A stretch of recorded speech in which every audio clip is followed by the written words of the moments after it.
ഇനി ഡൽഹിയിലെ അടുത്ത സ്ഥലം കാണാൻ പോകുന്നത് റെഡ് ഫോർട്ടാണ്.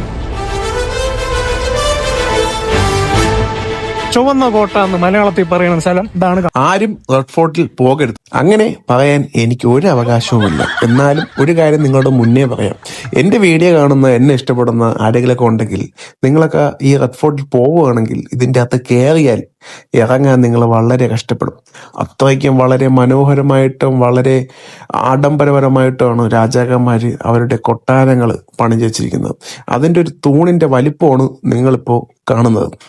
അപ്പൊ വീണ്ടും പറയുകയാണ്, ഒന്നും കൂടെ ആലോചിച്ചിട്ട് വേണം ഇതുപോലുള്ള സ്ഥലങ്ങളിൽ പോവാൻ. പോയി കഴിഞ്ഞിട്ട് അയ്യോ എനിക്ക് നടക്കാൻ വയ്യ, സ്ഥലങ്ങൾ കാണണ്ടേ എന്ന് പറഞ്ഞിട്ടൊന്നും ഒരു കാര്യമില്ല. അത്രയ്ക്കും ആഡംബരവും പ്രൗഢഗംഭീരമായിട്ടാണ് പുള്ളിക്കാരന്മാർ ഓരോന്ന് കെട്ടിയിട്ടിരിക്കുന്നത്. ഒരു സ്ഥലത്ത് നിന്ന് മറ്റേ സ്ഥലത്ത് പോകണമെങ്കിൽ നടന്ന് ഉയിര് പോവും ഗായ്സ്.